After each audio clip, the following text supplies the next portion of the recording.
Welcome everyone, and thank you for joining us today. We want to start with Indigenous acknowledgement, Indigenous land acknowledgement. So, um, before that, like Frank and me will be your host today.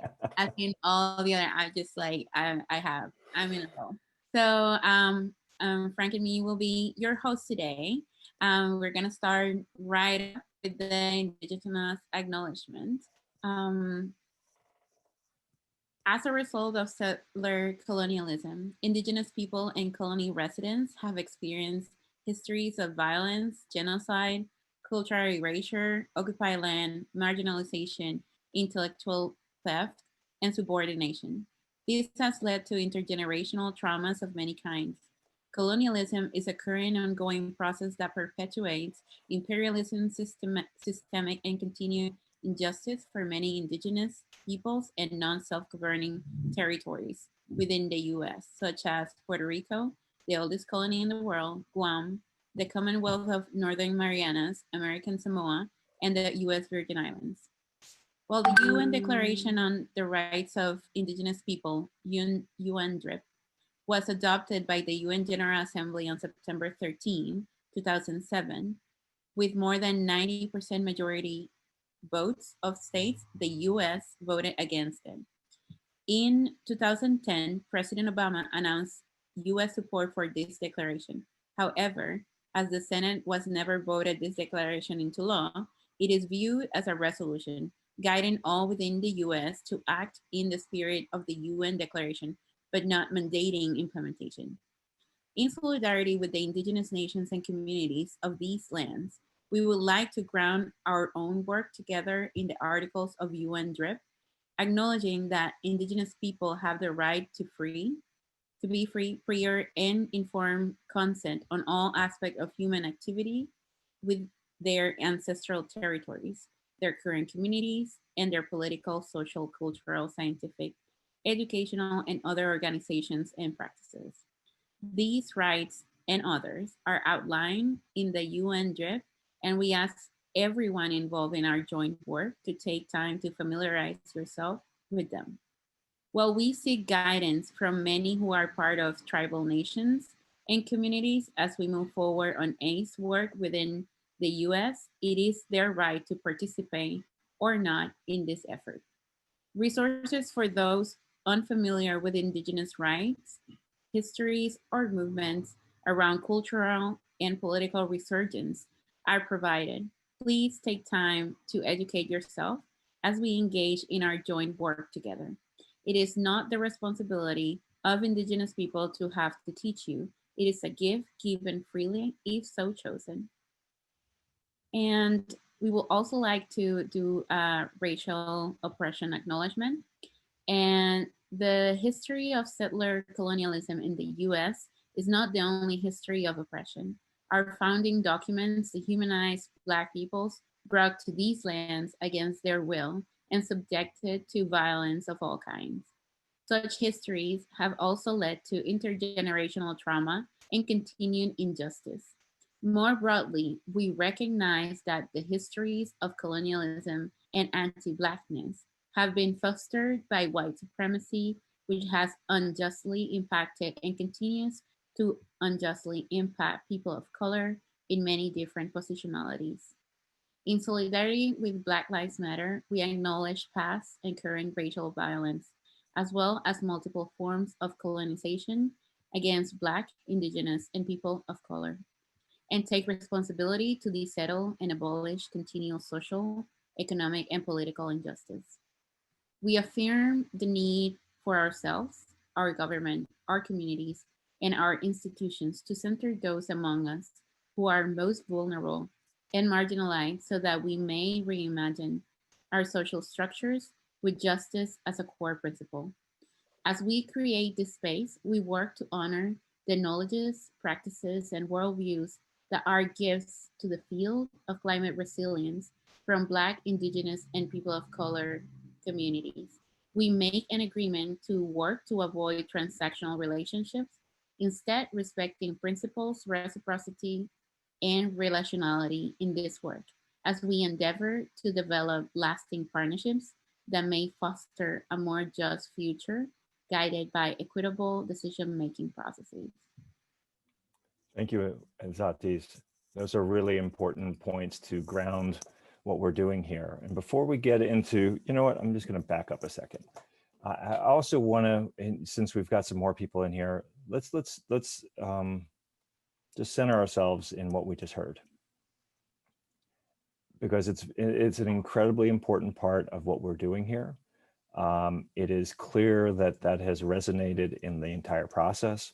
And so I thank the coordinating team for all the work we've done to make sure that that has been a core pillar of our work. So what have we heard so far? So just to remind you, just go back a little bit, it was just August. Then we had a series of dialogues. It feels like a month or a decade ago.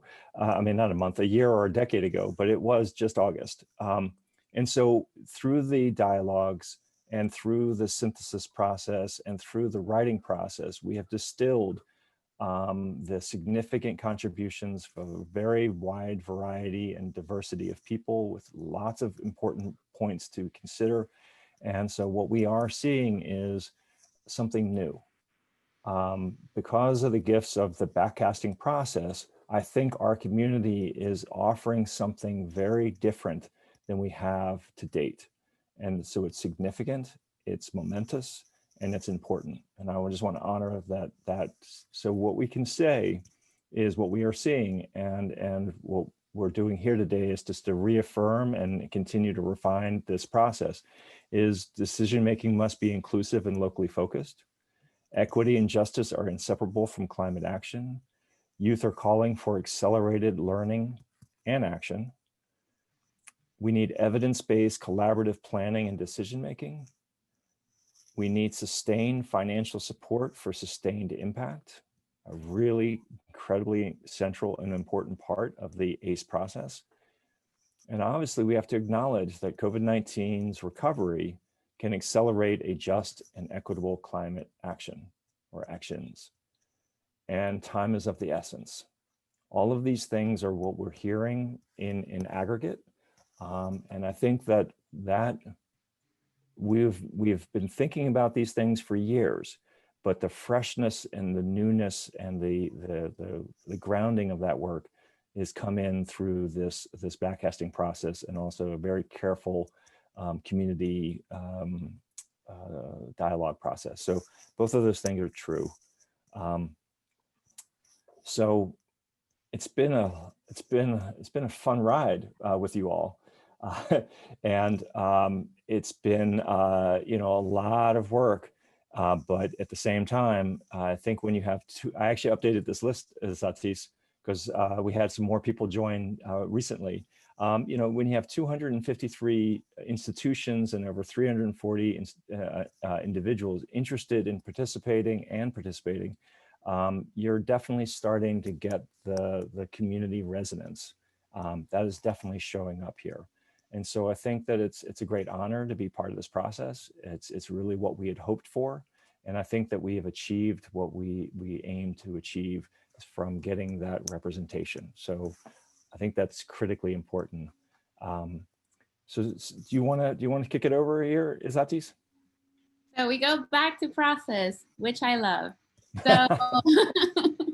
So, just kind of a refresher, and for those who are joining, what we did is that we asked you what were your priorities and stories inputs to try to modulate what our breakout sessions were going to look like in talking about these 4 pathways. Then we created syntheses reports, and that was part of the prep phase and dialogue phase. So we are, like between the prep, that is like, like the priorities and the dialogues, and what we are launching today, we are in the community phase. And what that entails is the write-up of the US framework draft that was reviewed by some of our amazing strategic reviewers, which are with us today. And now we kick it up to you so that you can comment on that USA's framework and tell us what we're missing and what you like and etc. So later on panel 3, Tom and Deb will tell you a little bit more about how you can do that. And then we will be moving on after this community review to try to get the framework out by November. Everything going right. And we have the policy phase, which is sending a policy signal for cohesive integration of ACE in NDCs and national policies. You can go ahead on the next slide. So this is where you are. So today you will be receiving the strategic review USA framework, and we will be launching the community review.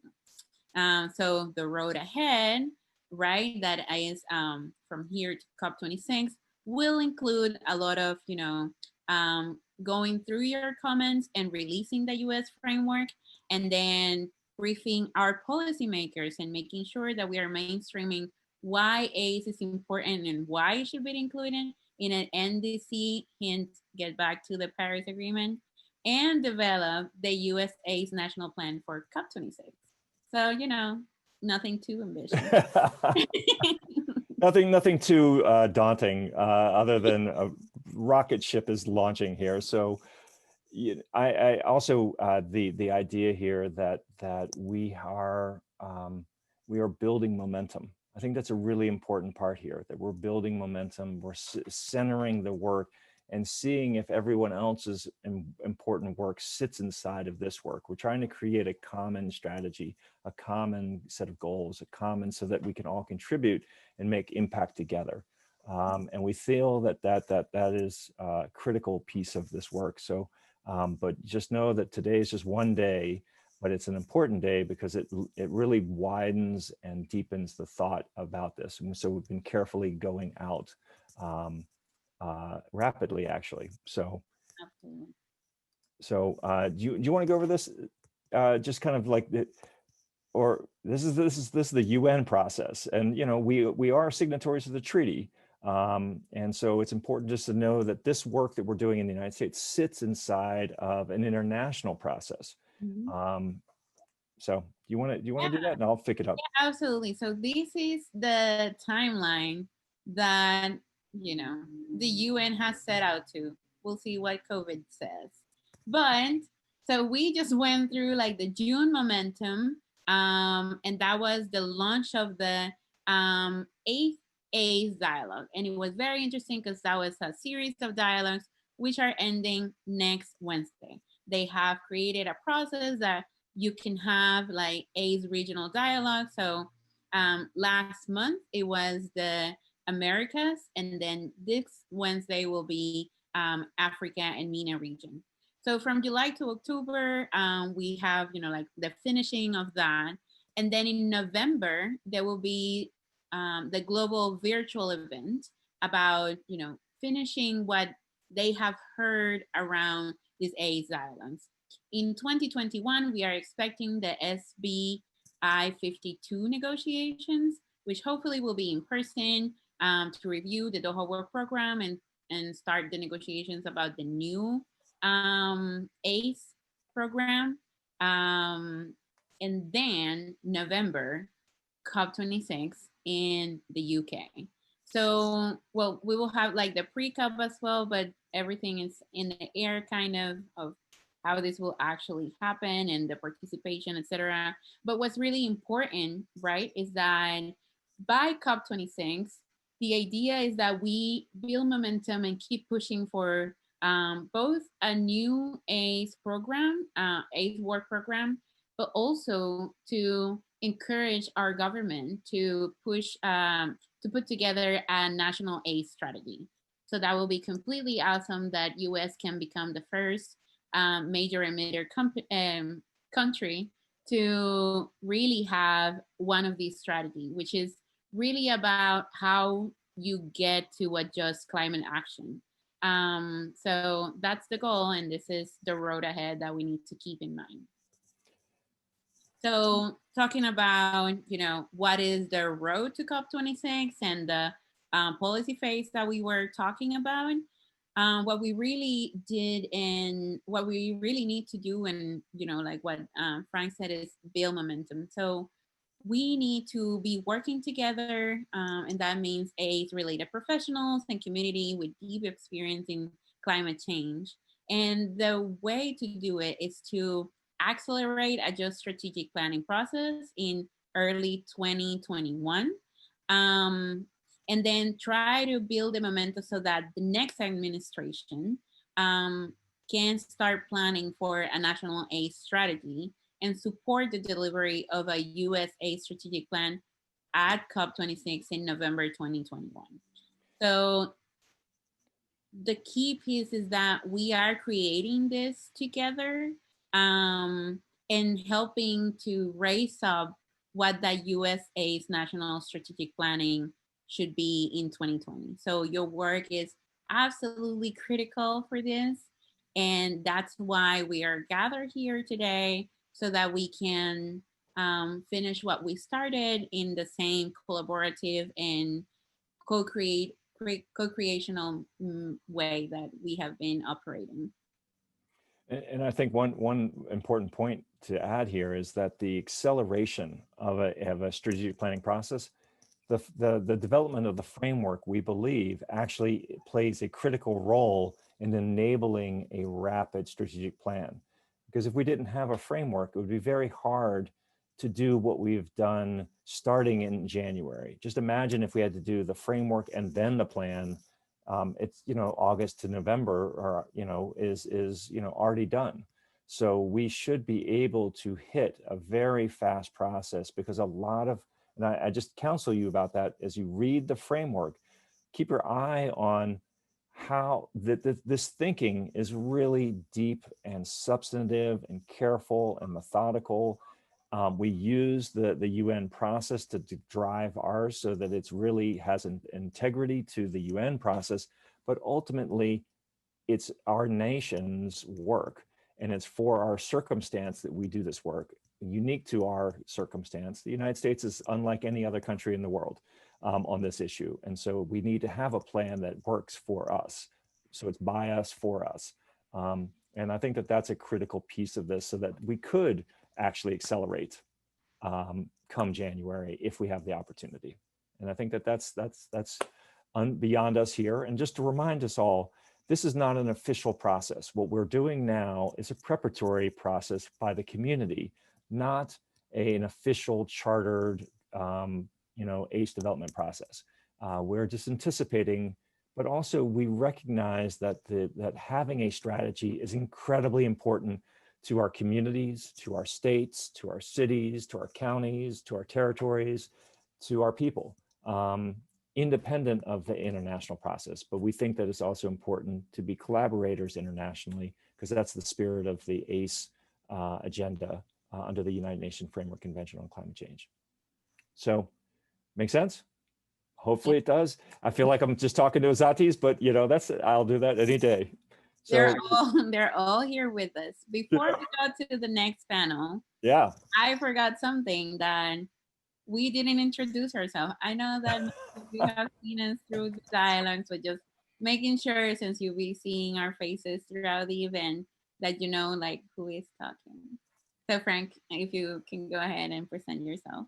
Super short version. I'm Frank Niepold. I'm at NOAA. I'm the Climate Education Senior Program Manager for the Climate Program Office. I'm also the ACE reporting lead for the National Communications. It's a special function of treaty compliance, and also a proud member and founding member and co-chair, that's the word, co-chair of the Clean Network, and supporting on the steering committee of the ECOS, which is the international version of Clean, basically. So that's me. Isatis, how about you? I am, thank you.